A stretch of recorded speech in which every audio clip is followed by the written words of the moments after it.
শুরু করা যাক। আজকের যে কেসটি আমি আপনাদের সঙ্গে প্রেজেন্ট করতে যাচ্ছি, একটা ইনফার্টিলিটি। যদিও আমরা মেডিকেল টার্মে পড়ে এসেছি যে একটা ইনফার্টিলিটিকে আমরা তখনই বলবো যখন 12 মাস ইন্টারকোর্স করার পরে বাচ্চা আসে না, তখন ওই কন্ডিশনটাকে ইনফার্টিলিটি আমরা ধরবো। কিন্তু আমার যে কেসটা এসছে, তার বিয়ে হয়েছে 6 মাস, তার রিলেশন আগে থেকেই ছিল, লাভ ম্যারেজ, কিন্তু বাচ্চা আসছে না। তো কতদিন আগে থেকে ছিল সেটা সে প্রকাশ করতে পারলো না। আমি ধরে নিচ্ছি বিয়ের পর থেকেই চেষ্টা করছে, কিন্তু বাচ্চা আসছে না। তবুও আমি এটাকে ইনফার্টিলিটি বলবো, কারণ আমরা দেখেছি একটা এক্সপিরিয়েন্সের ক্ষেত্রে যে যাদের প্রথম 2 মাস 3 মাস 4 মাসে বাচ্চা আসে না এবং সঠিক ট্রিটমেন্ট যদি না হয়, তাহলে কিন্তু এটা অনেক দিন দীর্ঘায়িত হয় এবং অনেক ক্ষেত্রে অনেকের বাচ্চাই আসে না। তো এই কেসটা খুব রিসেন্ট কেস, বেশি দিন হয়নি এবং প্রথমবারেই আমার কাছে এসছে। এটা আমার সব থেকে বলবো ভাগ্য ভালো ছিল। হোমিওপ্যাথির ভাগ্য থেকেও বলবো আমার ভাগ্য সব থেকে ভালো ছিল, কারণ যে সচরাচর নানা রকম জায়গায় 2 বছর 4 বছর 5 বছর 6 বছর ট্রিটমেন্ট করার পর হোমিও সব করে আমাদের কাছে আসলে তখন ওই ধরনের কেস ট্রিট করতে একটু সমস্যা হয়। এটা একদম সদ্য তাজা কেস পেয়েছিলাম, সিঙ্গেল ডোজ, একটা ডোজ দিয়েছিলাম, তাতেই আমি একদম পেশেন্টের টেস্টামনি আপনাদেরকে শোনাবো। পরের মাসে এসে পেশেন্ট কি উত্তর দিচ্ছে। অ্যাকচুয়ালি হয় কি, আপনারা যারা এক্সপিরিয়েন্স আছেন, হোমিওপ্যাথি অনেকদিন ধরে প্র্যাকটিস করছেন, আমাদের সব থেকে বড় সমস্যা হয় একবার প্রেগনেন্ট হয়ে গেলে পরে আর খুঁজে পাওয়া যায়, আমরা জানতেও পারি না আদৌ আমার ওষুধ কাজ করেছে কিনা। আমাদের ইন্ডিয়ান কমিউনিটিতে, বিশেষ করে লোয়ার ইকোনমিক জোনে যারা হোমিওপ্যাথি খায়, তাদের মধ্যে এটা ঢোকানো আছে একবার হোমিওপ্যাথিতে প্রেগনেন্ট হয়ে গেলে এবার মনের মধ্যে ভয় ঢুকে যায়, যদি আমি আবার হোমিওপ্যাথি খাই যদি বাচ্চা নষ্ট হয়ে যায়, তার চেয়ে বাবা ডাক্তারকে আর জানাবো না, যাবো না ডাক্তারের কাছে। আমার যত কেস ইনফার্টিলিটি উঠেছে, টেস্টামনি আমি খুব কম জনার পেয়েছি। ফোনে জানিয়েছে, রিপোর্ট পাঠিয়ে দিয়েছে, কিন্তু সামনে বসে টেস্টামনি নেওয়া এটা আমার ক্ষেত্রে খুব কম হয়েছে।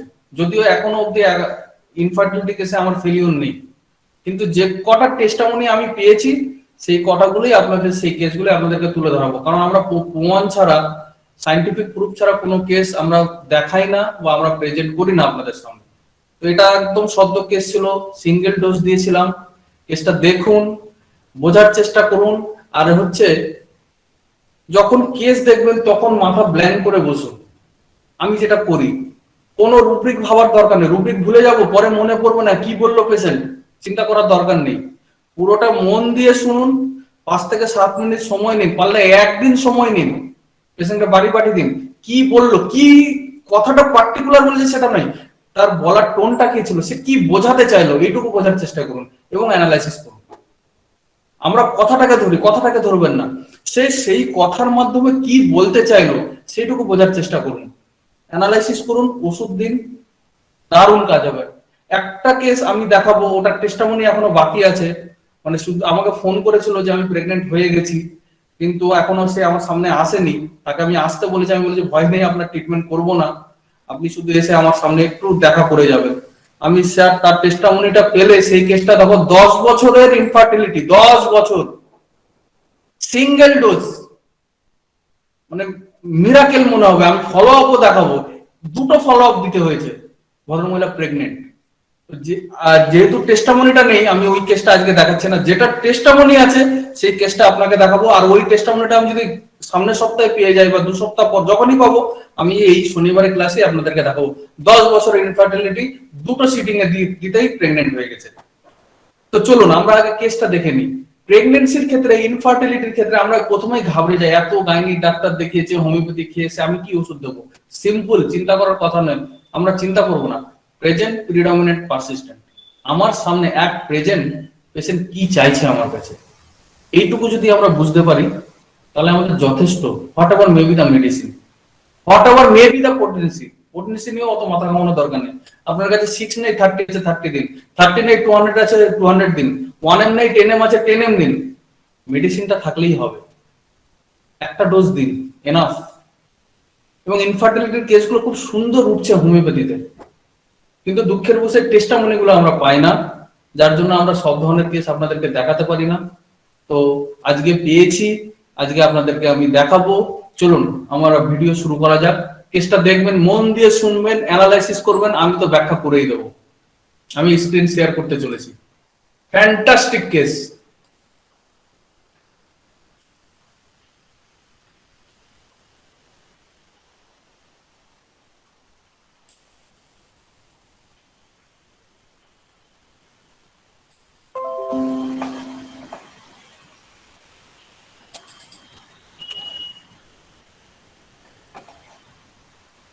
2 মাস আগে আমার কাছে ভদ্রমহিলা, 1 মাস আগে, 2 মাসও বলবো না, 1 থেকে 1.5 মাস আগে আমার কাছে এসেছিল। আগে একবার ট্রিটমেন্ট করিয়েছিল, তারপরে বিবাহিত হওয়ার পর আমার কাছে এসছে। তার কথাগুলো শুনছে কি বলতে চাইছে।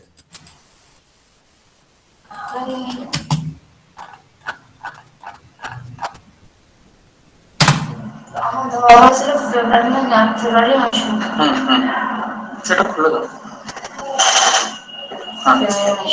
আচ্ছা, তো আমি ডাক্তারবাবুটা পিজিতে দেখিয়েছিলাম, মানে রিপোর্ট নিয়ে যাওয়া হয়নি, আমি আপনার কাছে এসেছিলাম, মানে রিপোর্ট সমস্যা হয়েছিল বলে আমি আর আসিনি। কিসের? আচ্ছা আচ্ছা, একবার দেখে গিয়েছিলাম। কি জন্য? ফেব্রুয়ারি মানে কোন মাসে ওটা? মনে নেই। আচ্ছা, আমার স্বামীকে নিয়ে এসেছি। ওর হাজবেন্ডকে নিয়ে আমার কাছে একবার তার ওভারিয়ান সিস্টের জন্য দেখাতে এসেছিল। তা আমার ফিটা অনেক হাই বলে তারপরে আর আসা হয়নি। এবারে প্রেগনেন্সি আসছে না, পিজিতে দেখিয়েছে, পিজিতে হয়নি, তারপরে আবার আমার কাছে এসছে। আমার কাজ বন্ধ হয়ে গেছে আর আসিনি। রিপোর্ট করার আগে না রিপোর্ট করার পরে? পরে এসেছিল আমার কাছে। আচ্ছা আচ্ছা, তোমরা আসনি কেন? এই কাজটা বন্ধ হয়ে গিয়েছিল, একটু পয়সা অসুবিধা ছিল বলে আসা হয়নি। তারপর আর ব্যথা করলে যখন সূর্য একদমই হয় না, অতিরিক্ত আর মাস 3-4 দিন আগে অতিরিক্ত ব্যথা করছিল, মানে এমন ব্যথা করছিল যে একদম এতই কষ্ট করছিল যে আমি থাকতে পারিনি। এই তারপর থেকে এখন ব্যথা একদমই কম হয়নি, কিছু খেতেও পারি না ভালোভাবে। যখন ব্যথা হয় একদম সহ্য করতে পারি না, স্থির থাকি না, এখানেই হুট করে ধরে নেবেন restlessness, pain during. Wrong. This is calculative method. আমরা ফিলিংস নিয়ে কাজ করি, আমরা ক্যালকুলেশনে কথাই রুব্রিক ধরি না। পুরো কেসটা শুনুন, মন দিয়ে বসুন। সবে শুরু হয়েছে, বলতে শুরু করেছে, খুলতে শুরু করবে এবারে। এখন কেন এসছে ট্রিটমেন্ট করতে? তখন হাজবেন্ডের টাকা ছিল না, কাজ বন্ধ হয়ে গেছে, এখন কেন এসছে? ভালো করে শুনুন, কথাই রুব্রিক নেবেন না। কথাই রুব্রিক নেবেন, ফেসে যাবেন। কেন খেতে পারো না কেন? আমি ব্যথা হলে মানে একটু চাপ যদি পড়ে পেটে আমার বহুত কষ্ট হয়, যদি একটু বেশি খেয়ে নিই তো চাপ পড়লে বহুত কষ্ট হয়। এখন ব্যথা হয় পেটে? হ্যাঁ, এখনো ব্যথা হচ্ছে, একটু নিঃশ্বাসও কষ্ট হচ্ছে। মা আপনি কে হন? না শাশুড়ি? না মা। পাশের জনকে জিজ্ঞেস করুন কে বসে আছে, মা না শাশুড়ি। বিয়ে হয়ে গেছে, মা কেন নিয়ে আসবে, হাজবেন্ড কেন নিয়ে আসেনি? এখানেই কিছু লুকিয়ে আছে। এই জায়গাগুলো বোঝার চেষ্টা করুন। আমরা কেস্টিং পার্টটাও এখানে শেখাবো আপনাদের। কে সাথে এসছে, কেন মা নিয়ে এসছে, প্রেগনেন্সি আসছে না, বাচ্চা আসছে না, এটা তো বিশাল বড় ইস্যু। শ্বশুর বাড়িতে তো বিশাল বড় ইস্যু হওয়ার কথা। কাকে আনার কথা? হাজবেন্ড নিয়ে আসার কথা, শাশুড়ি নিয়ে আসার কথা, তারা আসেনি কেন? মা কেন এসছে? আর এতক্ষণ যে কথাগুলো বললো, পেট ব্যথা হয়, ছটফট করি, থাকতে পারি না, কিছু খেলে পেট ভার হয়ে যায়, এতেও রুব্রিক আছে ফিজিকো মেন্টাল, আমরা জানি। কিন্তু ইমোশন কোথায়? কথাগুলো যে বলছে, কোনো ইমোশন পাচ্ছেন? There is no emotion. সুতরাং এই কথাগুলো আমাদের কাছে কোনো দাম নেই, এসএসএমটি স্কুলের কাছে এই কথাগুলোর কোনো দাম নেই। চিকিৎসা কে করাচ্ছে, মা না হাজবেন্ড করাচ্ছে না?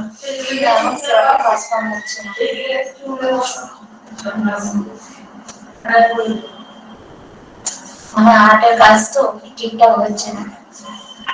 হার্টের এই হার্টে যারা কাজ করে না, তারপরে ম্যানেজারি কাজ করে, কাজ কাম ঠিক হচ্ছে না। সংসার কিভাবে চলছে? শ্বশুর মানে কি, দেওয়ার রয়েছে, শ্বশুর রয়েছে, দুজনে ম্যানেজ করে। তুমি কোথায় আছো, বাপের বাড়ি না শ্বশুর বাড়ি? বাপের বাড়ি গেছি। ম্যানেজ করে সংসার চলছে, আর স্বামীর কাজ হচ্ছে না, দেওর আছে, শ্বশুর আছে, আর আমি এখন বাপের বাড়িতে আছি। বৃহস্পতিবারে বাপের বাড়ি মানে বলে দিয়েছে আমি পারবো না ট্রিটমেন্ট করাতে।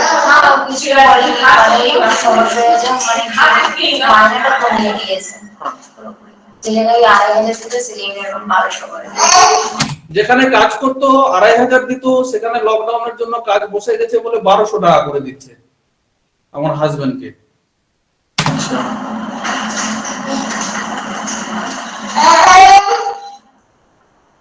এই জন্য বাধ্য হয়ে মায়ের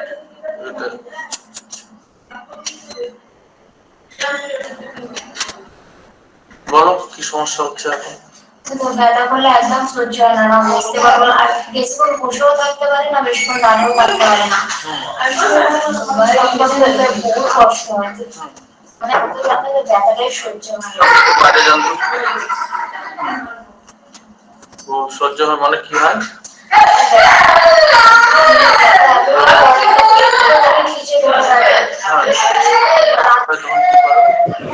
শব্দ কিছু শোনা যাচ্ছে না।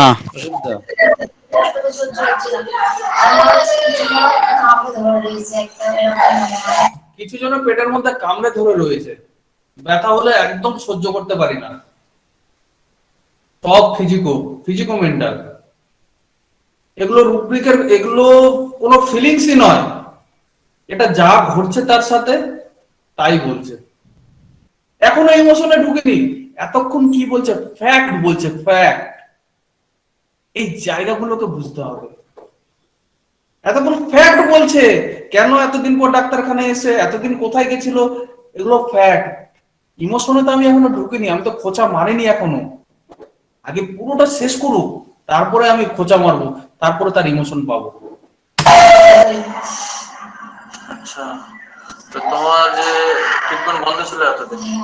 আমরা পিজিতে আমার মাসকে খালা নিয়ে যেত, খালা নিয়ে যেত, তো বললো না যে হবে না, ওরকম আমি পারবো না, আমি দরকার পড়ে যাই করে পয়সা খরচা করে আমি ঠিক করি। কেন পারবো না, কেন ওখানে যেতে? মানে ওইখানে মানে কি, বাড়িতে তো বাবা থাকে না, খালায় সংসারটা চালাচ্ছে, মানে কাটবা রান্নার ব্যাপার তো, ওনার কাজের ব্যাপার।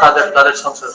মানে খালাই চালায়। হ্যাঁ, তো খালাই কাঠগুলো নিয়ে এসে বিক্রি বাটা করে, সেই জন্য বলে অতদূর নিয়ে যাওয়া নিয়ে আসা।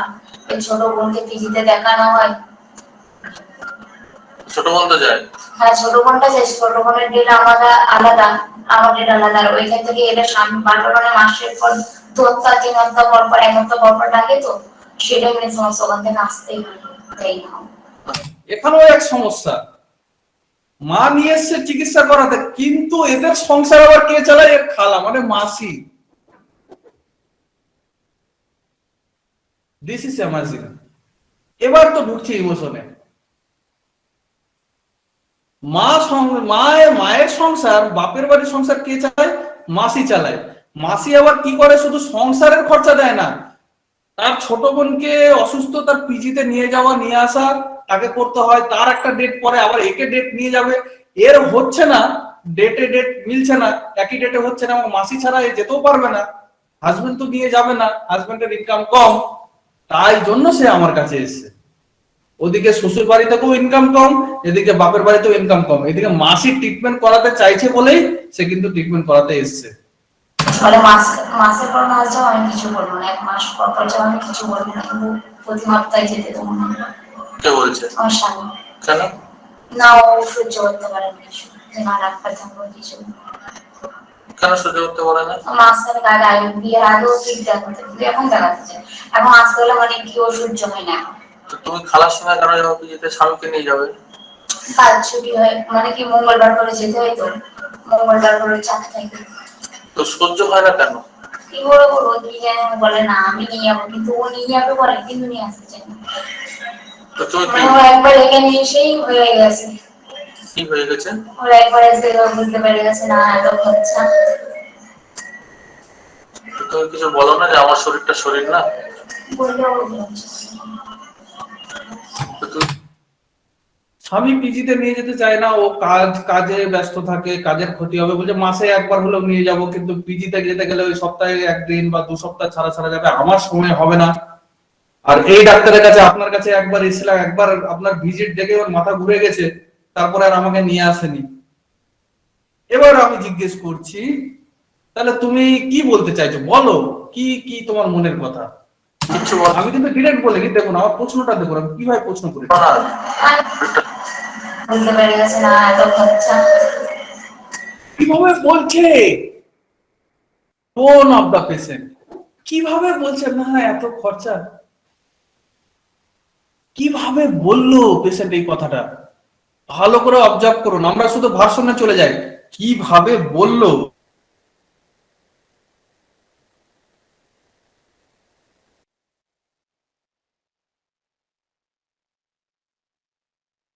তো তুমি কিছু বলো না যে আমার শরীরটা শরীর না? আমি একটু আবার খোঁচা মেরে দিলাম, পেট্রোলে ডেসলাইটার জ্বালিয়ে দিলাম। তুমি একটু বলো না যে আমার শরীরটা কি শরীর না? তুমি এরকম ডাক্তারখানায় নিয়ে যেতে চাইছো না, আমার এরকম পিরিয়ডের সময় পেন হয়, বাচ্চা আসে না। তো তুমি কিছু বলো না। আমি বলি ও খুব জোর যদি বলে হ্যাঁ আমি 100 টাকা করে দেবো, 100 টাকা নিয়ে করে দিতে পারছি। তো সহ্য করে নাও, মেনে নাও। কি করবো কিছু বলার নেই। কেন কিছু কি করব, কিছু বলার নেই। 100 টাকা করে সপ্তাহে দেয়, 100 টাকায় কি চলে? নিয়ে নিতে হয়, সব 100 টাকা হাত খরচা দেয় সপ্তাহে। বললে শোনে না তাই। তোমাদের নাম মেরেছে? আমি এখানে একটু এতদিন ধরে রুগী দেখছি, আমরা বুঝতে পারি কোন রোগীর প্রেজেন্টেশন কিরকম। এর প্রেজেন্টেশন দেখে মনে হচ্ছে এটা লাভ ম্যারেজ।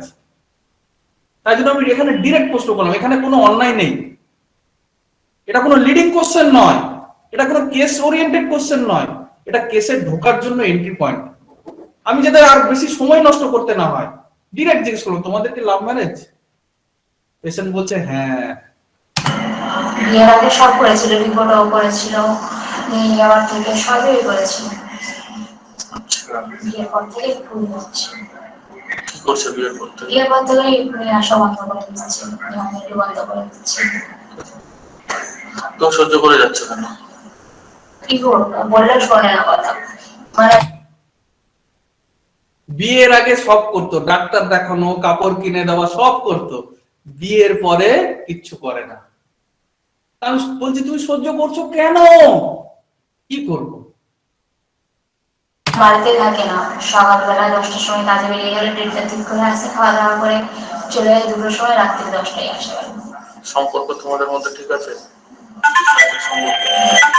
হ্যাঁ, ওইসব ঠিক আছে? তোমাদের মধ্যে সম্পর্কটা কিরকম? ওদিক থেকে ঠিক আছে। তো ওকে কাছে আসতে দিচ্ছ কেন ওরকম করছে যখন?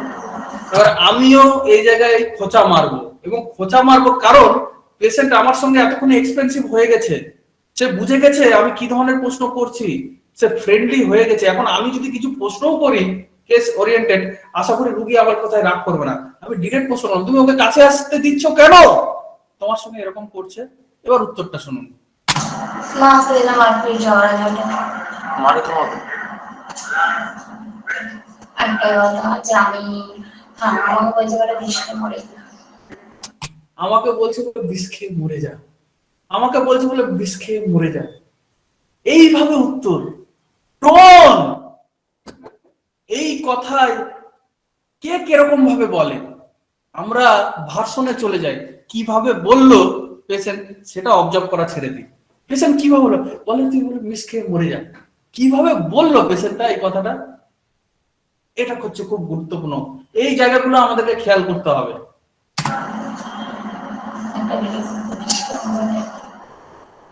মুখটা দেখুন, ফেসটা দেখুন, কি দেখতে পাচ্ছেন এই ফেসের মধ্যে? অ্যাঙ্গার দেখতে পাচ্ছেন, স্যাডনেস দেখতে পাচ্ছেন, ইরিটেবিলিটি দেখতে পাচ্ছেন, কি দেখতে পাচ্ছেন সেটা ভালো করে ধরার চেষ্টা করুন। কে এইভাবে কথা বলে?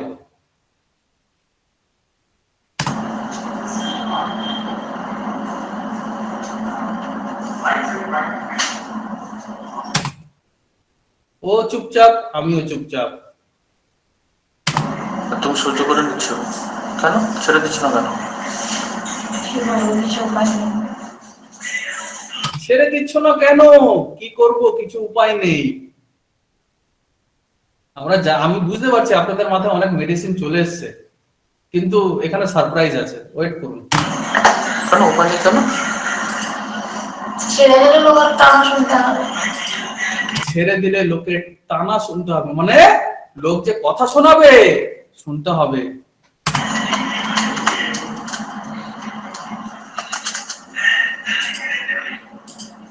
কথা শুনতে হবে মানে শোনা নেবে কথা। মাথায় মানে এখানে ওখানে থাকলে দুধের ঠিকঠাক থাকে, শুধু কথাবার্তা মানে থাকে না, রাত্রে মানুষ তখন টুকটাক কথা বলে। আর এমনি বাচ্চা বাচ্চা চাইলে খুব খুব কম, আজ 50 টাকা রাখতে গেলে ঠিক আছে, টাকা দিয়ে রাখতে মানে কি পয়সা চলে যাবে। না, আমার কথাটা তুমি বোঝার চেষ্টা করো, আমি যেটা বলতে চাইছি। তোমাকে মারছে, তোমাকে ইয়ে করছে, তুমি তো ছেড়ে চলে আসতে পারো বাপের বাড়ি। আমাকে বললো বলে আমি ছেড়ে দেবো। ও বলছে তুমি কেন ধরে আসবে, তুমি চলে যাও। আমাকে তো চিকিৎসার জন্য জিজ্ঞেস করছি, আমি তোমাকে কোনো বুদ্ধি দিচ্ছি না, আমার জানার জন্যই বলছি, তো তুমি ছাড়ছো না কেন? ছাড়, এই কারণেই ছাড়ি না যে একবার বিয়ে হয়ে গেছে ছেড়ে দিই।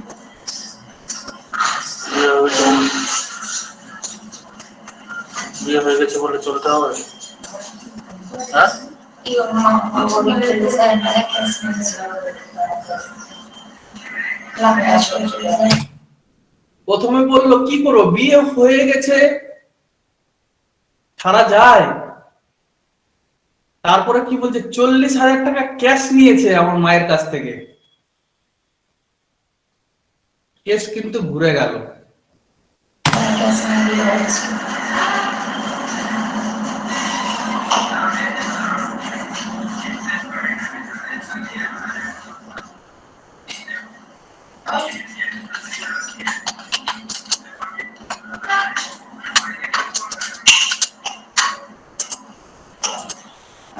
প্রথম যদি এরকম বুঝতে পারোনি, ওখান থেকে কিছু বলে মানে আগে ডাক্তারখানায় নিয়ে গেছে, তারপরে যেখানে না দুদিনবার ছিল city life nursing home. Nursing home নিয়ে গেছে বিয়ের আগে, কিছু হলেই ডাক্তারখানায়, আর বিয়ের পরে পাত্তাই দেয় না। তখন তো বলতে দিয়েছিল, বলতে সরকার চলে গিয়েছিল, তারপরে আর তারপরে ওইখানে নিয়ে গেল, নিয়ে তারপরে যখন বিয়ের পর আপনার কাছে একবার এসেছিল। বিয়ের পরে একবার শুধু প্রথম কোন একটা সমস্যার জন্য আমার কাছে ট্রিটমেন্ট করাতে এসেছিল, ওই একবারই এনেছিল। তারপর আবার ভিজিট দেখে হয়ে গেছে ওনার হাজবেন্ডের, না বাবা এ হোমিওপ্যাথিতে আবার এত পয়সা নেয় নাকি, আর আসেনি। তারপরে 6 মাস পর আবার এসছে আমার কাছে।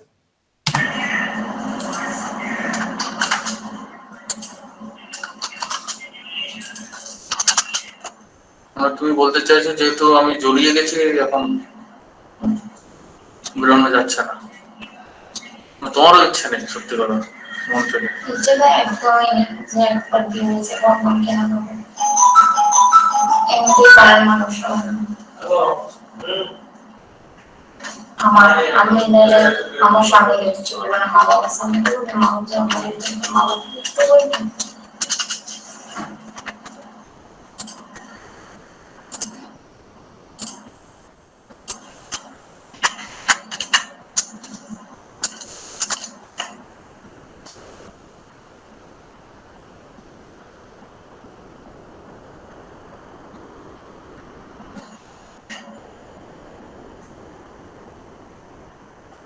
আর কিছু বলবে না, কিন্তু আমার এই কিছু খেতেও পারে না, সমস্যাটা এটাই। আর যাতে খেয়েও নিত বহুত কষ্ট হচ্ছে না, কেনটা রাত্রে হলে প্রচুর লাগবে।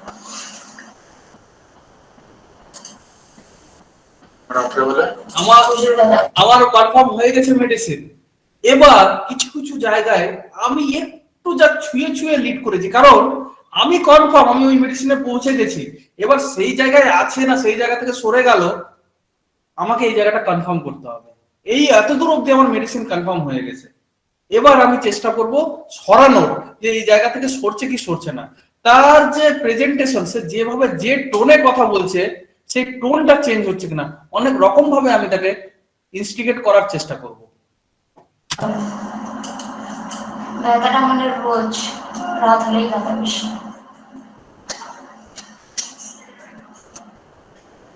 মানে 3 দিন আগে মানে এতই ব্যথা করছিল, সহ্য হচ্ছিল না।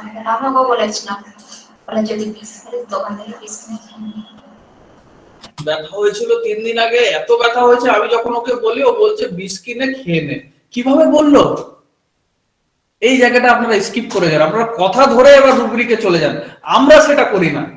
আমরা এখানে দেখি রুগীটা কিভাবে উত্তরটা দিল, কিভাবে বলছে, বললো বিষ খেয়ে, তুই বিষ খেয়ে নে, বিষ খেয়ে মরে যাতি। হাজবেন্ড বলছে বিষ খেয়ে, রুগী এইভাবে উত্তরটা দিল আমাকে। কে এই মহিলা, কে এই পেশেন্ট, কে এইভাবে প্রেজেন্টেশন দেয়? এগুলোও কিন্তু গুরুত্বপূর্ণ একটা মেডিসিনকে ডিডি করার জন্য।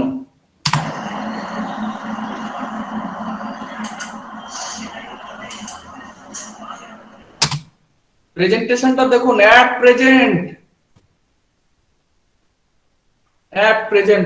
ওই কিছু একটা মানে অঘোর চিন্তায় যেন কি একটা যেন তার মনের মধ্যে চলছে, দেখুন কিভাবে কিভাবে বসে আছে দেখুন, এগুলোকেও অবজার্ভ করতে হবে।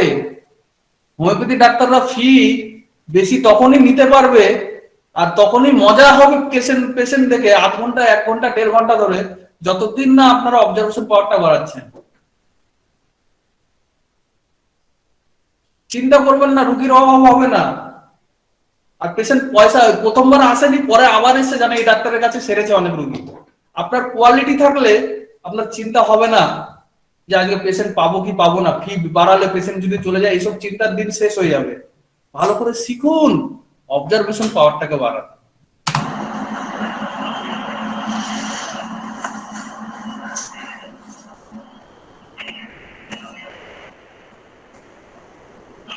এবং বাবুর বাড়ি থাকছো? আমার শাশুড়ি ফোন করেছিল, চলে গেছে অনেক জন্য এসছে, দেখি আবার চলে যেতে হবে। মানে যখন ব্যথা করে তখন তো কিছুই করতে, কাজকাম করতে ভালো লাগে না। তো এতটুকুই বলেছিল, যদি মরেও যাস সব সংসারের কাজ করতে হবে। যদি মরেও যাস সব সংসারের কাজ করতে হবে, কিভাবে বলছে রুগী কথাগুলো। বিয়ের আগে এসব বলেনি।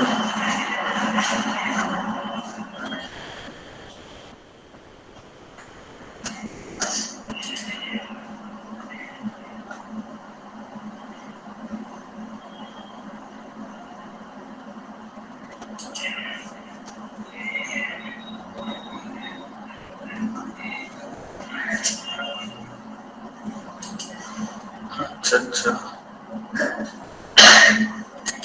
বাড়ি থেকে কি বলে? শাশুড়ি তোমার বাড়িতে? বাড়িতে এসে কিছু জানে না, কিছু বলেনি। বাড়িতে কিছু জানে না, কিছু বলেনি কেন?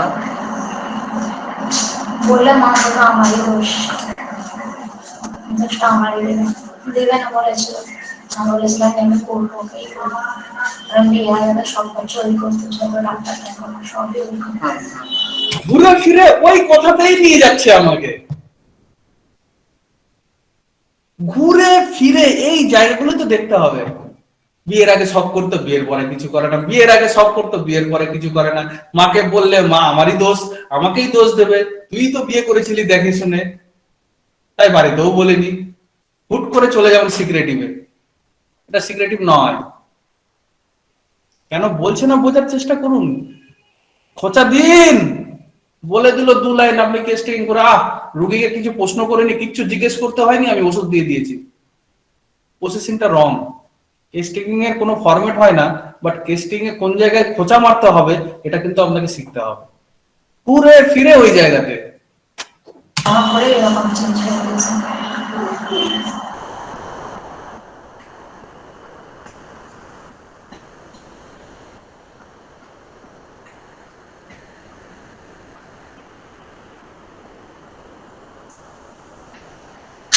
কতদিন হলো বিয়ে হওয়া? 5 মাস।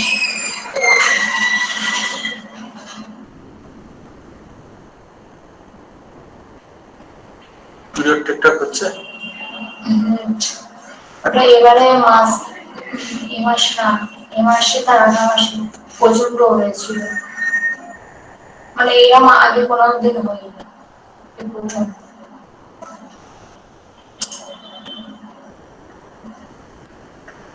তো এরকম যে হচ্ছে, তুমি কি করো সারাদিন তখন, যখন ধরো বাড়িতে ঝামেলা হলো, ঝগড়া হলো?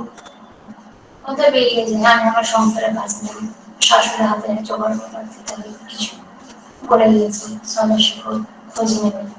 শাশুড়ি শ্বশুর খুব ভালো, শুধু বলি এখন ব্যবহার করছে। তাদেরকেও কিছু বলো না? কি করো তখন?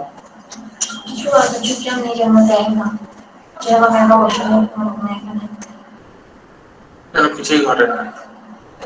ও বুঝতে দাও না শ্বশুর শাশুড়িকে? কাউকে বুঝতে পারে না, শ্বশুর শাশুড়ি ভালো, এখানেই তো কেস আবার ঘুরে গেল।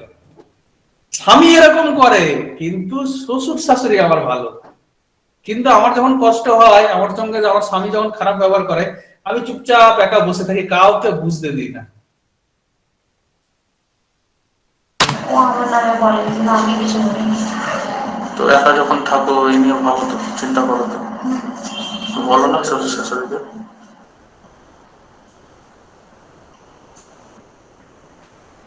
ওকে মানে যদি বলি কোনো কথা যদি তুলি, তখন আমাকে বলে আমাকে ছেড়ে দেবো, পিছনে থাকবো না, ছেড়ে দেবো। ওদের একটা কথা ভালো হয়ে গেলে তোকে ছেড়ে দেবো।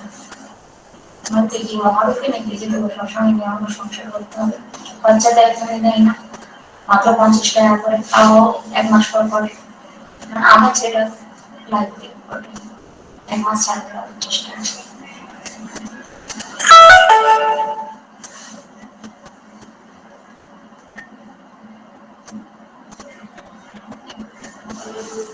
যেমন তো মানে কি একটা যে কাপড় বিয়ের পর থেকে সেটা না বিয়ের আগে যে দিয়েছিল তো, বিয়ের আগে যা দিয়েছিল তাই, বিয়ের পরে একটা কাপড়ও দেয়নি, কথায় কথায় বলে তোকে ছেড়ে দেবো, কথায় কথায় বলে তোকে ছেড়ে দেবো। এর কিন্তু এটা ভয় নেই যে আমাকে ছেড়ে দেবে, আমার এই ভয় আমি ওর সঙ্গে সংসার করছি, এটা ভয় নাই। কেন সংসার করছে? আগে বলে দিয়েছে, 40,000 টাকা ক্যাশ দিয়েছে মা। আমি লাভ ম্যারেজ করে বিয়ে করেছি, লোকে টানা মারবে, তাই জন্য আমি সংসারের মধ্যে আছি। সেটা নিয়ে সারা জীবন কাটাতে বলেছে। বিয়ের আগে যা কিনে দিয়েছি সেটা নিয়ে সারা জীবন তোকে সংসার করতে হবে। হাজবেন্ড এই কথাটা বলেছে। কিভাবে প্রেজেন্ট করছে, how he says, how she says, কিভাবে প্রেজেন্ট করছে, প্রেজেন্টেশনটা দেখুন। এটা বই তুলে বলে, এটা বলেছে বিকালের অবস্থায় এসছে, বিকালের অবস্থায়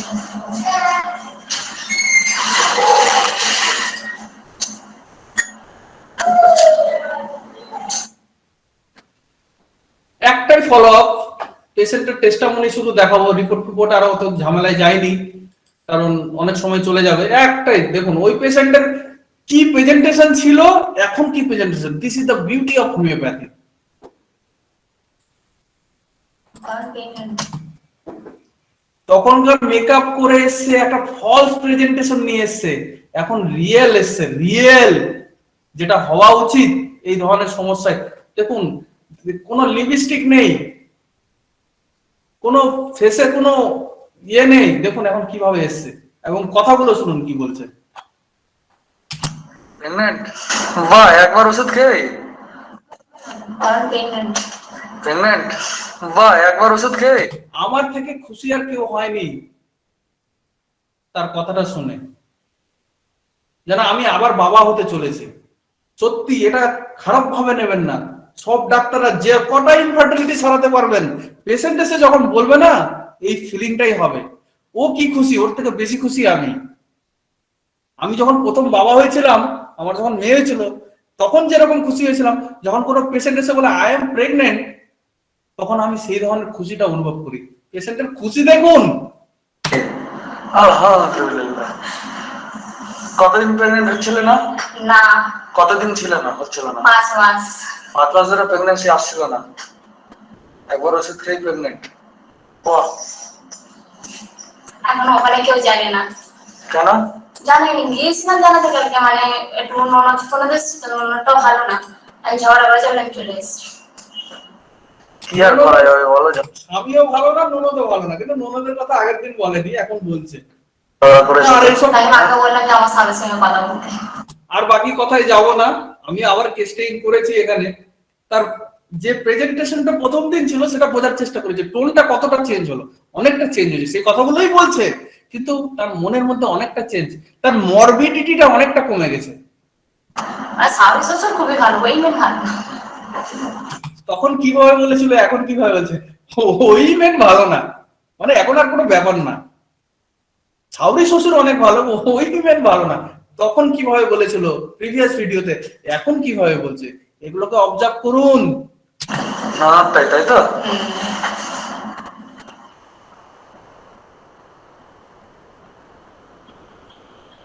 বলছেই না যে প্রেগনেন্ট হয়ে গেছে, তারপর কমপ্লিকেশন হয়ে যাচ্ছে, তখন আসছে, তখন কি করবো আমি?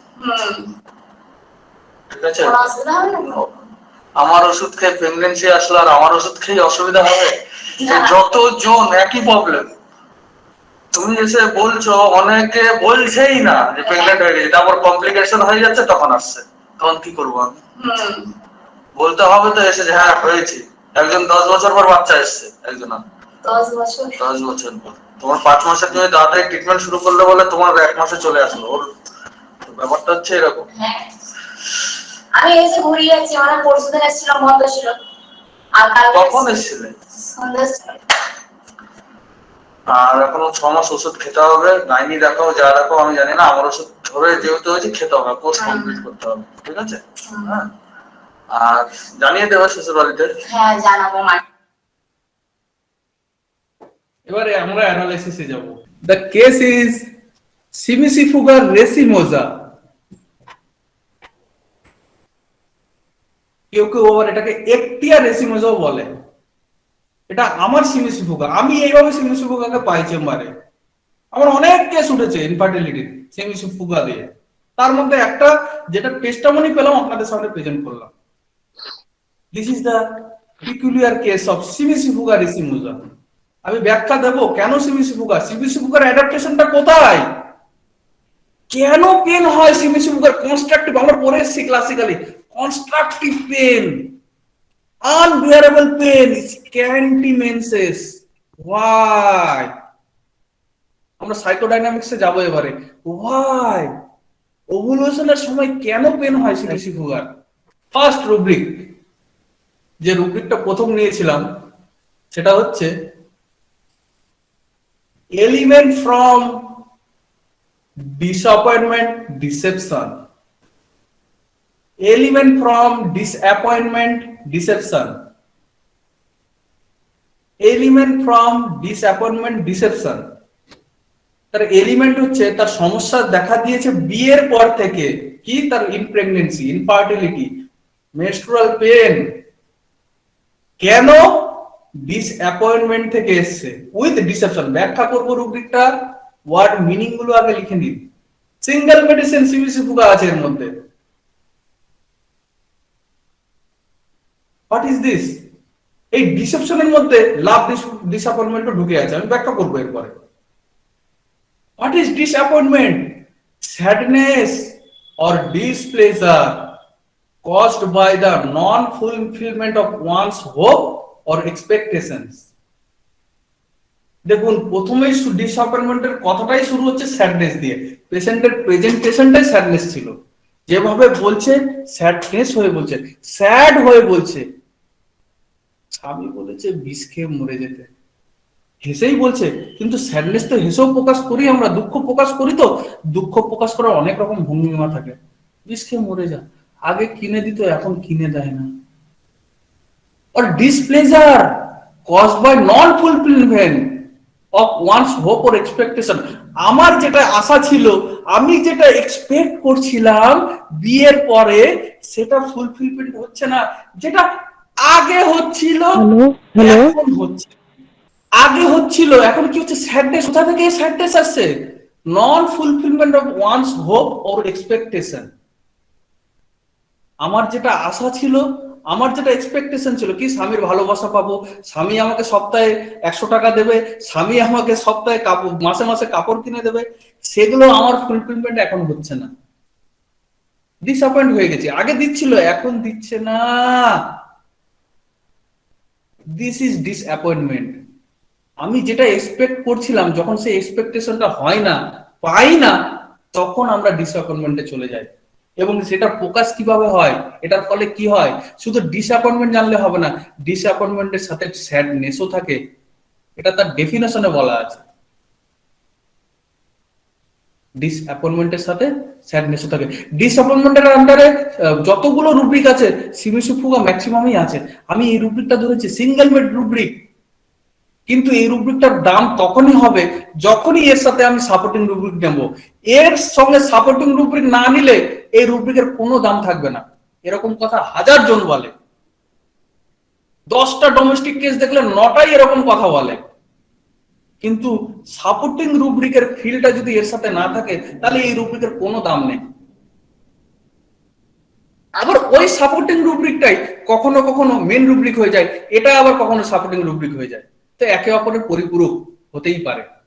তাহলে ডিসঅ্যাপয়েন্টমেন্ট আমরা বুঝতে পারলাম। এবার আসবো ডিসেপশন। এখানে আমি ডিডি করব element from betray, element dilution trap, এই দুটোর আমি ডিডি করব এখানে। সুমনদার সঙ্গে সেদিন আলোচনা হচ্ছিল ট্র্যাপ নিয়ে, বিট্রে নিয়ে, তো আজকে আমরা সেটা বলিনি দাদাকে কেন আলোচনা করছিলাম, তো এখন আমরা সেটা ব্যাখ্যা করব। What is trap, what is betray, what is deception. ছবিগুলো দেখুন, যে ছবিটা দিয়েছি, ছবিটা দেখুন, আগে ছবিটা দেখুন, তারপরে আপনি কি দেখতে পাচ্ছেন আমার প্রেজেন্টেশন দেখা যায়? জি দেখা যাচ্ছে। Deception, the action of deceiving, ধোকাবাজি করা, ছলনা করা someone, to action of deceiving someone. What is deceiving? Arun sir খুব কাছাকাছি গেছেন, ডিসিভ দিয়েও রুব্রিক আছে আমাদের। Yes, it is A deceive, it is A deceive, always deceive. To cause to accept as true or valid what is false or invalid. যেটাকে আমি সত্যি মনে করছিলাম সেটা মিথ্যে, আর যেটা ভেবেছিলাম এটা সত্যি নয়, এটা ফলস, ওটাই আজকে সত্যি হয়ে দাঁড়িয়েছে। This is deceiving. আমি ভাবছিলাম লোকটা ভালো, এটাই সত্যি, কিন্তু লোকটা যে খারাপ, যেটা আমি ভাবতেই পারিনি, যেটা আমি ভাবিনি, আমি ভেবেছিলাম লোকে ওকে খারাপ বলে, এটা মিথ্যে, দেখা গেল এখন এটাই সত্যি যে লোকটা খারাপ। একটু কঠিন লাগবে, বারবার পড়বেন, হয়ে যাবে। যে জিনিসটাকে ভাবছিলাম যেটা, তার উল্টোটা বেরোলো, যাকে যেটা মনে করছিলাম তার উল্টোটা বেরোলো, সত্যকে মিথ্যে প্রমাণিত হলো আর মিথ্যেটাই সত্যি প্রমাণিত হয়ে গেল, সত্যটাই মিথ্যে প্রমাণিত হলো আর মিথ্যেটাই সত্য প্রমাণিত হলো। তার মানে আমি প্রতারিত হলাম। যেটা সত্য করে মেনে চলছিলাম সেটা আজকে মিথ্যে প্রমাণিত হলো, তার মানে এই মিথ্যেটাই অ্যাকচুয়ালি সত্য হচ্ছিল, যেটা আমি এতদিন ভুল বুঝে চলছিলাম। This is deceive. এতদিন আমি সত্য এটাই যাচ্ছিলাম, আমার সামনে most caring husband, most handsome গাই, কি লাগবে, ক্রেডিট কার্ড লাগবে, কোথায় যাবে, কোন শপিং মলে যাবে, কি লাগবে, বলো বলো বলো, সব দেবো তোমাকে, আমি পৃথিবীর সব থেকে খুশি মেয়ে, হোয়াট এ হাজবেন্ড পেয়েছি আমি। বাট বিয়ের পর যে সত্যটা সেটাই মিথ্যে, আর যেটা মিথ্যে ছিল, যেটা কোনোদিনও ভাবতেই পারিনি আমি স্বামীর সম্পর্কে, যদি লোকেও বলতো বিশ্বাসই করতাম না, আমি বললাম লোকে মিথ্যা কথা বলছে, লোকের মিথ্যা কথাটাই আজ সত্য হয়ে গেল। This is discipline. বিয়ের পরে না ক্রেডিট কার্ড দেয়, না শপিং মলে নিয়ে যায়, বিয়ের আগে যা দিয়েছি তাই নিয়ে সংসারে সারা জীবন কাটিয়ে দাও, আর ব্যথা হচ্ছে বিষ খেয়ে নাও, তো বিষ খেয়ে নাও। I am deceived. তাহলে what is trap? What is trap? Delusion trap. Rubric আছে। What is trap? ট্র্যাপ যখন হয়, সিম্পল আগে বোঝার চেষ্টা করুন, অত গভীরে যাওয়ার দরকার নেই। ট্র্যাপ মানে আগে থেকে কারোর জন্য ফাঁদ পেতে রাখা হয়। সিনেমায় দেখেছেন না, জঙ্গলের মধ্যে জাল বেছানো থাকে, আমার আগে থেকে পূর্ব পরিকল্পনা থাকে যে আমি একে জালের মধ্যে জড়াবো, জালের মধ্যে ফাঁসাবো, আমি বাঘ ধরবো, আমি সিংহ ধরবো, আমি খেকশিয়াল ধরবো, আগে থেকে প্রি প্ল্যান থাকে। যখন ট্র্যাপে পড়ে যায় কেউ, তখন সে বুঝতে পারে বাট আগে থেকে ফোন দিয়ে এটেছিল। পেশেন্ট এখানে কি সেই কথাটা বলেছে? ওর মানসিকতা যে এরকম ছিল, ও আমাকে এইভাবে ফাঁসালো, আমি বুঝতে পারিনি। তার মানে রুগীর ফিলিংটা এটা হতো, সে এরকম করতো, কিনে দিত, জিনিস কিনে দিত, ডাক্তারখানায় নিয়ে যেত, এটা তার পূর্ব পরিকল্পিত, যাতে আমাকে বিয়ে করতে পারে। রুগীর এই ফিলিংটা নেই যে ওগুলো এত কিছু করেছে দেখাওয়া, লোক দেখানো, আমাকে দেখানোর জন্য, আমাকে ফাঁদে ফেলার জন্য করেছে, আমাকে ফাঁদে ফেলার জন্য করেছে, আমাকে বিয়ে করার জন্য এরকম করেছে। সেখানে আমি ফিলিংটা একদম ট্র্যাপ। ট্র্যাপ মানে যে ট্র্যাপে আটকে যায়, তখনই সে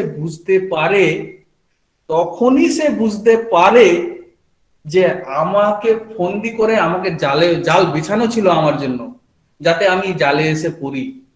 তার মানে যে ট্র্যাপে আটকে যায় সে বুঝে যায় যে আমাকে ফাঁসানো হয়েছে এবং এটা পূর্ব পরিকল্পিত।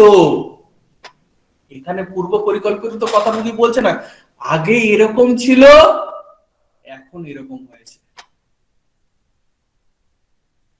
It is a natural thing, মানুষ চেঞ্জ হতেই পারে। সে এটাই বুঝেছে আগে এরকম করতো এখন এরকম করছে, যেটা আমি আগে বুঝতে পারিনি। আমি বুঝে গেলে হয়তো বিয়ে করতাম না। সে যে আমাকে বিয়ে করার জন্য ওরকম করেছে সেটা নয়, ও করেছে, এখন কিন্তু ওরকম করছে না। তার মানে আমি যেটাকে সত্য বলে জানছিলাম সেটা মিথ্যে প্রমাণিত হলো, আর যেটা মিথ্যে ছিল সেটাই সত্য প্রমাণিত হলো। ডিসেপশন। তাহলে what is ailment from betray? What is betray? Fear বিট্রেতে যাবেন না, এলিমেন্ট ফ্রম বিট্রে। বিট্রে মানে এলিমেন্ট হচ্ছে বিট্রে করার পর আমাকে প্রতিশ্রুতি দেওয়া হয়েছিল, আমাকে প্রতিশ্রুতি দিয়েছিল বিয়ের পরে এই এই এই এই এই এই এই এই এই এই এই এই করব। প্রতিশ্রুতিটা ভেঙে দিয়েছে, ওই ওই ওই ওই ওই ওই কাজগুলো করলো না। This is ailment from betray বা delusion betray. Ailment from betray নয়, delusion betray. Ailment from betray যাই হোক, তখন আমরা ওটা বিট্রেতে যাব। প্রতিশ্রুতিটাকে ভেঙে দেওয়া হয়েছে, প্রতিশ্রুতিটা ভেঙে তার সঙ্গে বিশ্বাস, তার যে বিশ্বাস জন্মেছিল, যে প্রতিশ্রুতিটা আমাকে দেখানো হয়েছিল, যখন সেটা পূরণ করলো না, তার মানে আমি সেই প্রতিশ্রুতিটা দেখেছি, আমি বিশ্বাস করেছিলাম যে সে তার প্রতিশ্রুতি রাখবে, কিন্তু সে তার প্রতিশ্রুতিটা রাখলো না। আমার বিশ্বাসের ঘাতক হলো, আমি বিশ্বাসঘাতকতায় পড়লাম। This is betray. ট্র্যাপ ইচ্ছে করে আগে থেকে পরিকল্পনা করে প্ল্যান করে আমাকে এইভাবে বিয়ে করেছে, আগে জানলে বিয়েই করতাম না। রুগী দুটোতেই, ডিসেপশনেও একই কথা বলতে পারে, ট্র্যাপও একই কথা বলতে পারে, দুজনের ফিলিং আলাদা হবে। আপনাকে ছাড়াতে হবে জট, দুটো জড়িয়ে আছে, আপনাকে জট ছাড়াতে হবে। ডিসেপশনে আছে না ট্র্যাপে আছে, ডিসেপশনে আছে না ট্র্যাপে আছে। ট্র্যাপ হলে বলবে ও ইচ্ছে করে এই জিনিসগুলো করছিল যাতে আমাকে বিয়ে করতে পারে, বা অনেক সময় বলে আমার মনে আমার বিরুদ্ধে হয়তো কোনো রাগ ছিল, কিছু ছিল, আমাকে বিয়ে করে এরকম অশান্তিতে ফেলবে বলেই আমাকে আগে বুঝতে দেয়নি, তার মুখোশ পড়েছিল একটা, সেটাও কিন্তু ট্র্যাপে চলে গেল। But deception it is a natural phenomena, ও এরকমই কিন্তু আমি বুঝতে পারিনি। বিয়ের আগে কিনে দিয়েছে, জিনিস কিনে দিয়েছে, শপিং করে নিয়ে গেছে, কিন্তু বিয়ের পরে এরকম অ্যাভারাইজ, এরকম টকিং বিজনেস, এরকম লোক হবে আমি বুঝতে পারিনি। যেটা সত্যি সেটাই মিথ্যে, যেটা মিথ্যে সেটাই সত্যি প্রমাণিত হলো। This is deception. পেনটা দেখুন, মরবিড অরিজিনটা দেখুন, এই এনার্জিটা কোথায় যাবে? তার ডিসেপশন যে এনার্জিটা হলো, তার ভাইটাল ফোর্স যেটা পেলো হাজবেন্ডের কাছ থেকে, তার চারপাশের পরিবেশ থেকে যেটা সে পেলো, সেটা কোথায় যাবে? সেটা থ্রো তো বডিতেই যাবে না। সেই নেগেটিভ এনার্জিটা বডিতে ফলো হবে, বডিতে ফলো হবে, কোথায় যাবে? বিয়ের ক্ষেত্রে হয়েছে, বিয়ের পরের পরবর্তী তো নেচারের কাজ কি? দুটো বিবাহিত জীবন যখন একসাথে মিলিত হয়, সন্তান, বংশ বৃদ্ধি করা। আর এই বিবাহিত জীবনেই যখন নেগেটিভ এনার্জি আসে, তাহলে কোথায় অ্যাটাক করবে? This is psychodynamics, most painful part. Ovary কনসিভই করতে দেবে না। বিয়ের পরের যে নেক্সট কাজটা হবে সেখানেই তো ডিসপিউট হয়ে গেছে। মোস্ট পেইনফুল, ওভারি পেইনফুল হয়ে যায়, ব্যথায় থাকতে পারে না। This is the psychodynamics of the case. সেই নেগেটিভ এনার্জিটা কোথায় যাচ্ছে? যার ফলে ইনফার্টিলিটিতে ভোগে সিবিসি সুগার পেশেন্টরা। This is the deception. এর সঙ্গে সাপোর্টিং রুব্রিক, নেক্সট রুব্রিকে আমরা যাবো এবার। Delusion encased in wires. এটা কখনো মেন রুব্রিক হয়ে যায়, কেস হিসেবে হয়, তখন ডিসেপশন সাপোর্টিং রুব্রিকে চলে আসে। আবার কখনো ডিসেপশন মেন রুব্রিক হয়ে যায়, এনকেজ কখনো সাপোর্টিং রুব্রিকে চলে আসে। Delusion encased in wire, single medicine সিমিসি Fouga.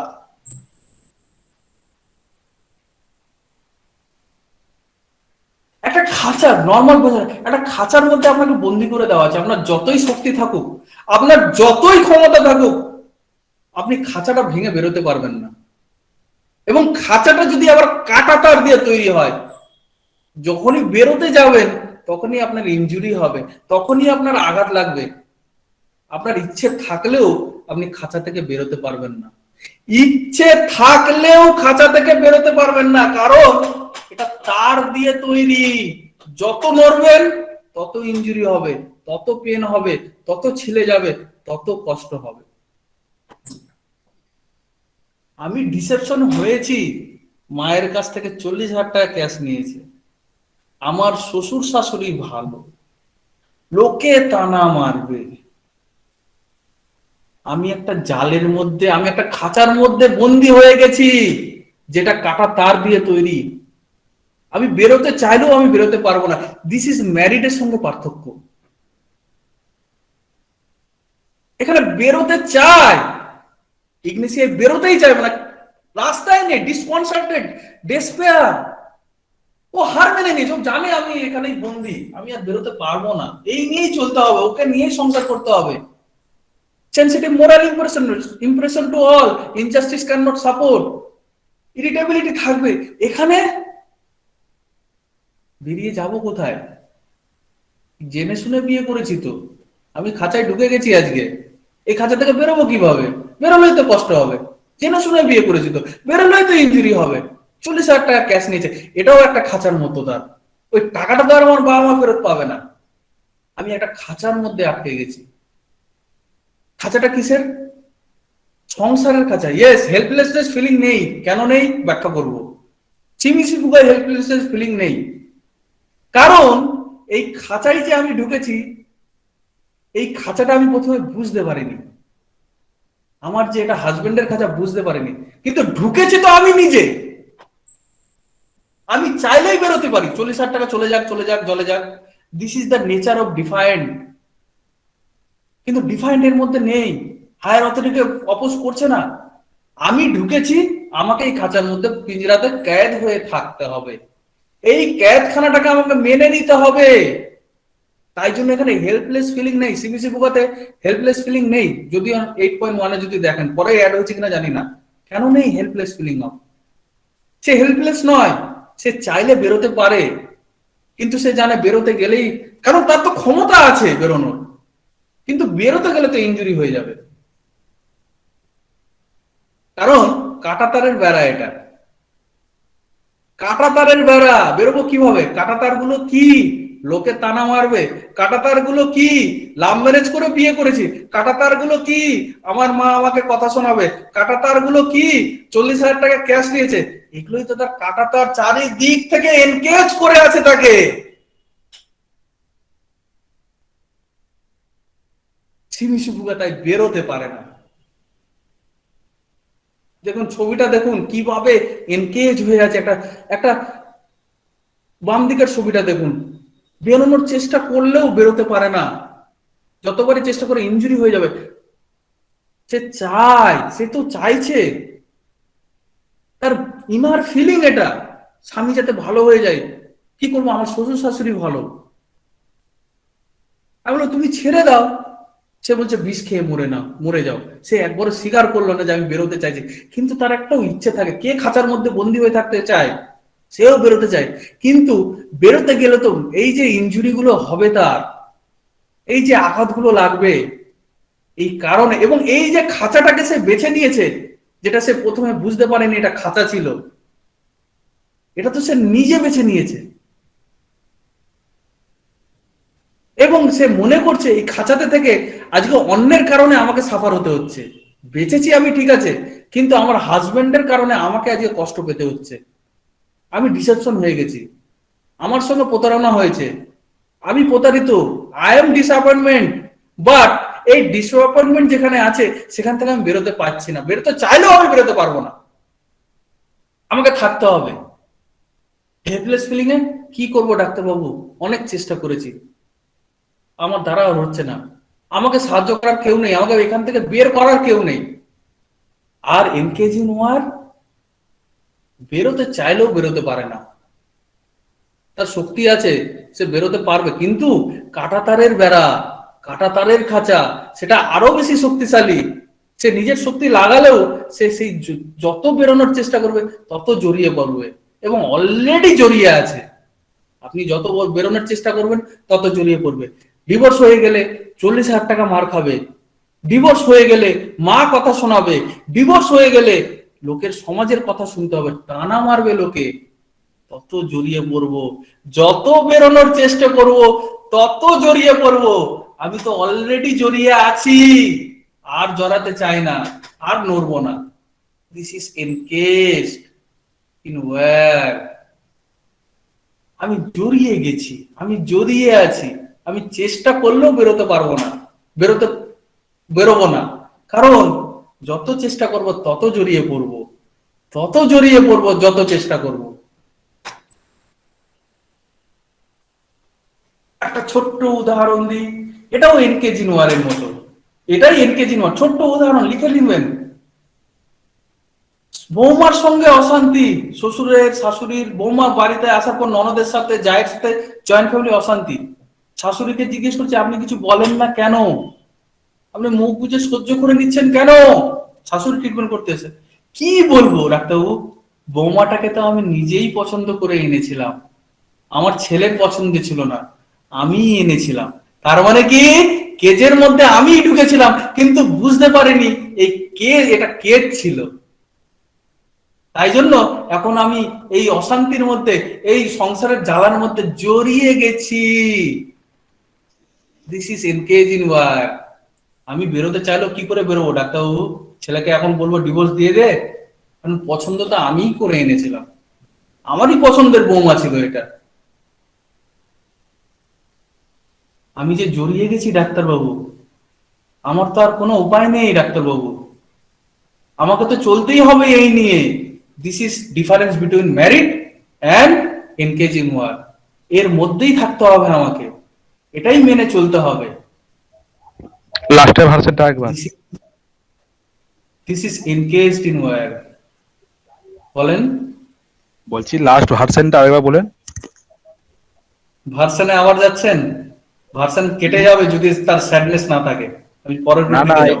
ভার্সনটা এটাই হবে, বৌমাটাকে আমি পছন্দ করে এনেছি, বৌমাটাকে আমি পছন্দ করে এনেছি, আমার ছেলে বিয়ে করতে চাইনি, আমি জোর করে ছেলেকে বিয়ে দিয়েছিলাম, না এই মেয়েটাই তোর পক্ষে ভালো, সেই মেয়ে আজকে বাড়িতে অশান্তি করছে।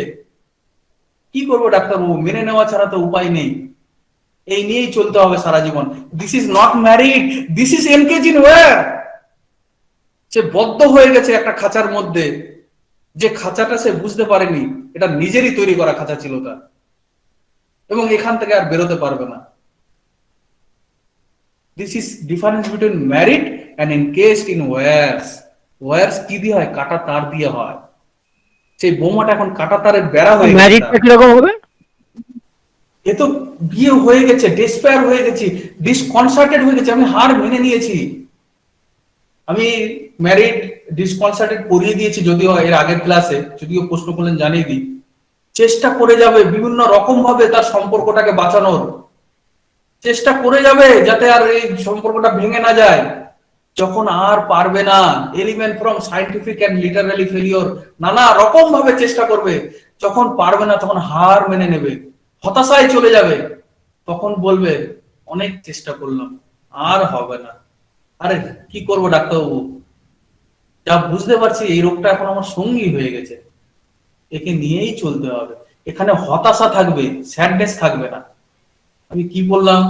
অবজারভেশনটা, ডেসপেয়ারের অবজারভেশন আলাদা, স্যাডনেসের অবজারভেশন আলাদা। আমরা শুধু ভার্সন নাই, অবজারভেশনের মধ্যেই দুটো মেডিসিনের পার্থক্য হয়ে যাবে। This is married. ম্যারিড মানে কি? বন্ধন। সাত পাকে বাধা হয়ে গেলে সেটাকে কি আর ছাড়া যায়? রুগী এখানে মনে করছে আমি এমন একটা জর্জরিত হয়ে গেছি, আমি তো অনেক রকম চেষ্টা করলাম, এখন বুঝতে পারছি না, এর সঙ্গেই সারা জীবন আমাকে কাটাতে হবে। This is married. এবং তার মধ্যে ডেসপেয়ার থাকবে, নো স্যাডনেস থাকতে পারে, কিন্তু ডেসপেয়ার, ইরিটাবিলিটি, এটা পাবেন। মোস্ট কমন কেস অফ ইগনেসিয়াতে বলছি, বিগিনারদের ক্ষেত্রে বলছি, ইরিটাবিলিটি পাবেন, বিরক্তি ভাব পাবেন, ডিফাইন্ডনেস পাবেন, বলার মধ্যে টোন হাই থাকবে। এখানে রুগী কি টোনে কথা বলছে? বিষ খেয়ে মরে যেতে বলছে, আগে কাপড় কিনে দিত এখন কিনে দেয় না। ইগনেসিয়ার টোনটা একটু হাই হবে, ফ্রাউন থাকতে পারে, ইরিটাবিলিটি দেখতে পাবেন, ইনজাস্টিস ক্যান নট সাপোর্ট থাকবে। This is sadness. This is sadness. Next rubric. Slide দেখা যাচ্ছে? জি দাদা, Slide দেখা adjust যাচ্ছে, দেখা করেছি, যাচ্ছে। আপনারা পাচ্ছেন? হ্যাঁ পাচ্ছি। এবার আসুন যে অবজারভেশন থেকে রুব্রিকটা আমি নিয়েছি, দেখুন, delusions, cloud, black cloud enveloped her a heavy, যেন ঘন বাদল, মেঘ তাকে এনভেলপ মানে কি? জড়িয়ে নেওয়া, মুড়ে নেওয়া, তাকে পুরো জড়িয়ে ধরেছে। কিসের এনভেলপ? এটা হচ্ছে স্যাডনেস এর এনভেলপ। পরের রুব্রিকে, এর সাপোর্টিং রুব্রিকে যখন যাব, তখন এই রুব্রিকটার পুরো ফিলিংটা বুঝতে পারবো। এটা ব্ল্যাক, ব্ল্যাক মানে কি? কালো যখন মেঘ আসে, সূর্যের লাইট, ওই জন্য সিমিসি ফুগায় লাইট ডিজায়ার ফর আছে, এই কেসে নেই যদিও। দাদা বলছিল হটিনেস আছে, এখানে তো হটি পেলাম না, এখানেও লাইট ডিজায়ারও আছে সিমিসি ফুগায়, কিন্তু এখানে লাইট ডিজায়ারটা নেই।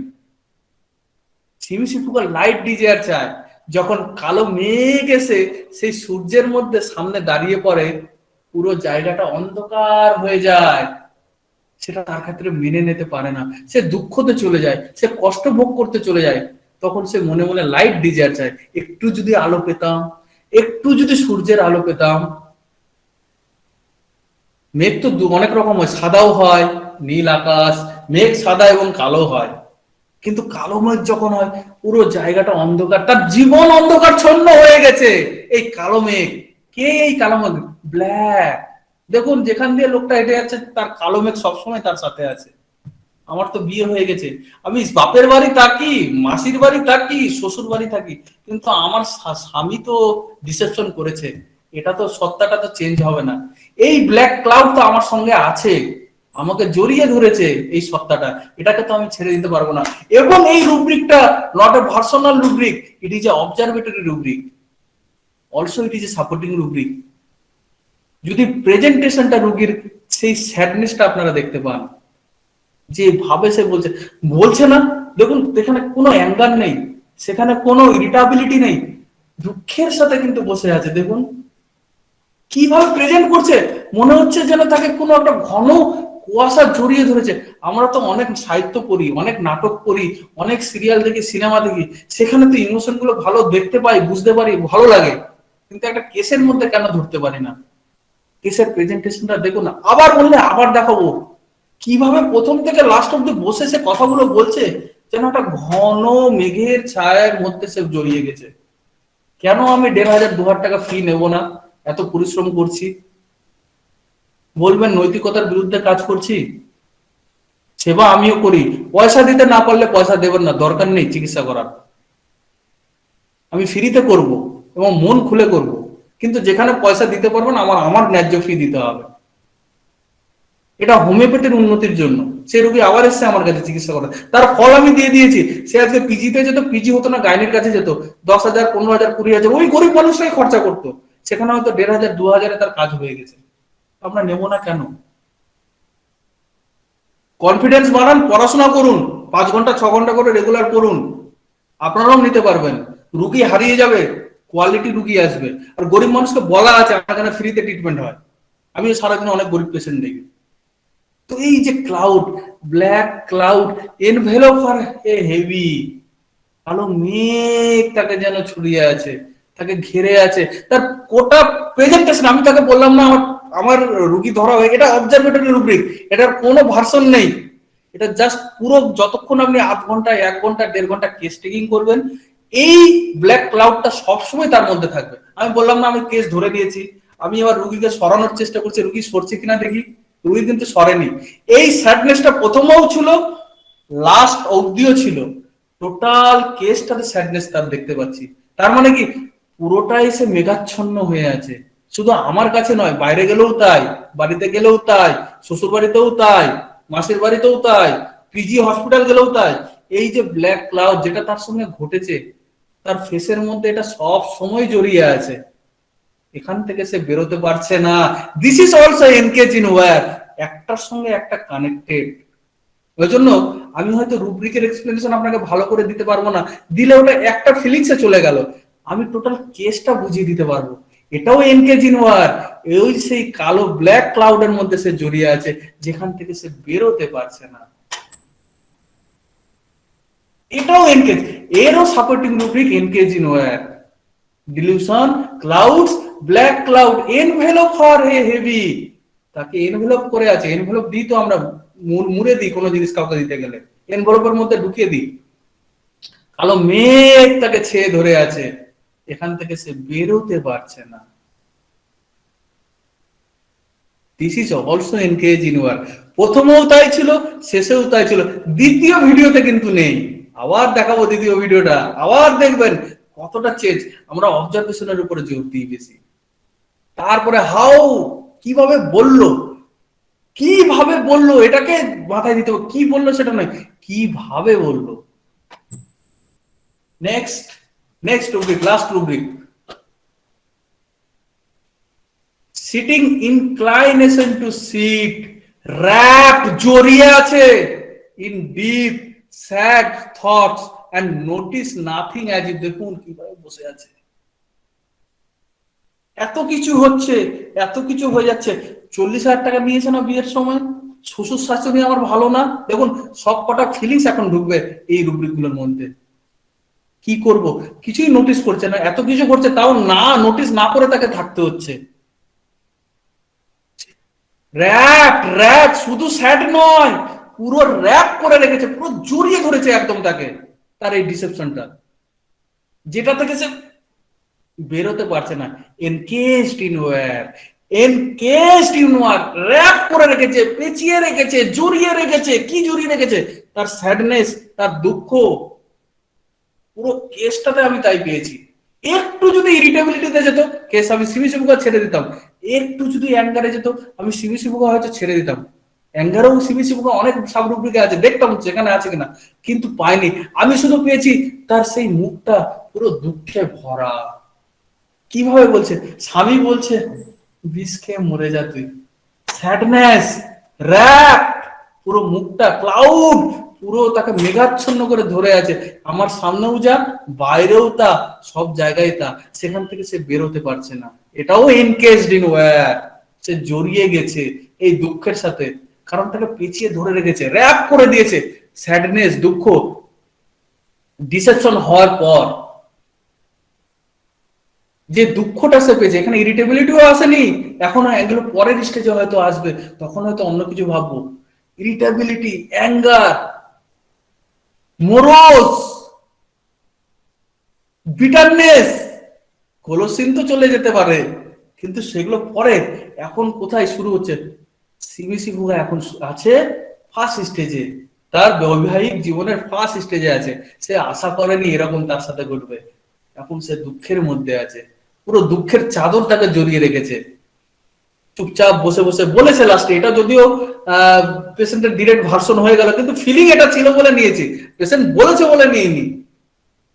বসে থাকি, একা একা বসে থাকি। শ্বশুর শাশুড়িকে আবার বলবো, শ্বশুর শাশুড়িকে আবার বলবো, তারা ভালো মানুষ, আমার মাকেও বলেনি। আপনি হুট করে ফিয়ার রিপ্রোচে ঢুকে যাবেন, এগুলো সুপারফিশিয়াল রুব্রিক হয়ে গেল, কোনো ভ্যালু নেই। ডিপে ঢুকুন, গভীরে ঢুকুন। This is rap. তার মানে সবই দেখছে, কিন্তু অ্যাজ ইফ মনে হচ্ছে সে কিছু নোটিসই করছে না। হচ্ছে নোটিস কোন জায়গায় করছে না, যাতে আমার নোটিসে যাতে অন্য কেউ নোটিস না দিতে পারে, অন্য কেউ তাকিয়ে দেখে নিতে না পারে। তাই জন্য আমার নোটিস দিচ্ছি না এখানে। নোটিস নাথিং অ্যাজ ইফ, চুপচাপ নিজের মধ্যে সেই ব্ল্যাক ক্লাউডের মাধ্যমে সে নিজেকে র‍্যাপ করে রেখেছে, এবং সেখান থেকে সে বেরোতে পারছে না। বেরোতে গেলে শ্বশুর শাশুড়ি জানবে, মা জানবে, সেখানেও তো ইনজুরি হবে, সবাই জানতে পারবো তো সেখানে। 40,000 টাকা তো চলে গেল। তো আমি এই যে এনকেজড হয়ে আছি, সেই এনকেজ থেকে আমি বেরোবো কিভাবে? আমি আটকে পড়ে আছি, এই খাঁচার মধ্যে আমি বন্দি হয়ে আছি, যে খাঁচা থেকে আমি বেরোতে চাইলেও আমি বেরোতে পারছি না। This is the typical case of Cimicifuga. এবার চলে আসুন, সিমি সিফুগার এটা একটা সেট গেল, আমরা কিন্তু মেডিসিনের জার্নি করিনি। আমি এতক্ষণে একটা জাস্ট সিম্পল সেট করালাম।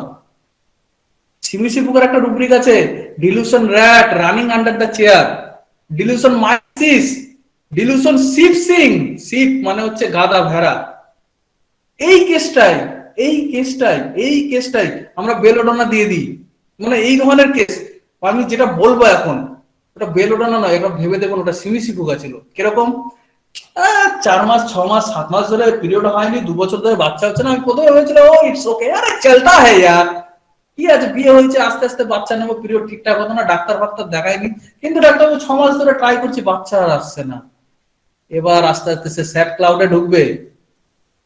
তার মানে কি, সে হটি প্রকাশ করেছিল, সে কন্টেম্পটুয়াস ছিল, সে delusion mice under running a chair, মানে সে ইঁদুর মনে করেছিল, সে চেয়ার মানে সে হাই লেভেলে আছে, হটিনেসে আছে, সে উপরে আছে, মেন্সের সমস্যাটা তার কাছে ছোট সমস্যা, এটাকে ইঁদুর হিসেবে দেখেছে। শিপসিং মনে হচ্ছে ভেড়া মানে কি, নিরীহ প্রাণী, কিছু করতে পারে না, এই পিরিয়ড হচ্ছে না, এতে আবার কি সমস্যা হবে? এতে কোনো সমস্যা হওয়ার কথা নেই, তো ঠিক আছে, ও চলতা হয়, ও ঠিক হয়ে যায়গা। লেকিন যখন ঠিক হলো না, তখন সিমি সিফুগা এই ধরনের ফিলিংসে ঢোকে। ফার্স্ট স্টেজে সিমি সিফুগা হটিতে থাকে, ডিলুশন মাইসিস রুব্রিক আছে, বেলেডোনাও আছে সেখানে, রুব্রিকটা লিখে নেবেন। মাইসিস মানে ইঁদুর, দেখছি ইঁদুরের কি কি ক্ষতি করতে পারে ইঁদুর। তো যখন সিমি সিফুগার সমস্যা তৈরি হয় প্রথম দিকে, সে গুরুত্ব দেয় না, মনে হয় ফ্রিবুলাসের মতো, বেলোডোনায় চলে যাব। একটু ভালো করে দেখার চেষ্টা করুন, সেই সমস্যাটাকেই সে শুধু ফ্রিবুলাস মানে ইঁদুরের মতো দেখছে, ছোট্ট করে দেখছে, হটিনেস প্রকাশ করছে, কন্টেম্পটুয়াস দেখাচ্ছে, সেটাকে গুরুত্ব দিচ্ছে না, লাইট ডিজায়ার লাইট হয়ে থাকছে। যখন দেখছে না এই সমস্যা তো সেই সমস্যা নয়, তখন সে sit inclination to sit wrap in deep sad থটে চলে গেল। তখন সে এনভেলপ হেভি ওয়েদার ক্লাউড, যেটা বলছিলাম ব্ল্যাক ক্লাউড ওয়েদার, কোথায় গেল, হ্যাঁ delusion cloud, black cloud envelope আর হেভি। যখন আর ডাক্তার দেখি এবার বাচ্চা হচ্ছে না, তখন স্যাডনেসে চলে গেল, তখন আর বেরোতে পারছে না এই জাল থেকে, যেই জালটায় সে জড়িয়ে পড়েছে, যে কেজের মধ্যে সে জড়িয়ে পড়েছে, তখন আর বেরোতে পারছে না, তখন আসছে লাস্টের স্টেজে হোমিওপ্যাথের কাছে, স্যার আপনি এবার ওষুধ দিন। তাহলে কি হলো, পুরো পেশেন্টের জার্নিটা শুনলাম আমি, পুরো পেশেন্টের জার্নি শুনবেন, মন দিয়ে শুনবেন, একদম মানে পেশেন্ট হারাবেন না। ভিজিট বাড়িয়ে দিন, কিন্তু একটা রোগীকে 1 ঘন্টা 1.5 ঘন্টা 2 ঘন্টা সময় দিন, শিখুন এবং অপরকে শেখার সুযোগ করে দিন এবং নিজেও শেখান। তো এখানে যদি কারো কোনো প্রশ্ন থাকে করতে পারেন, আমি শেষ করলাম।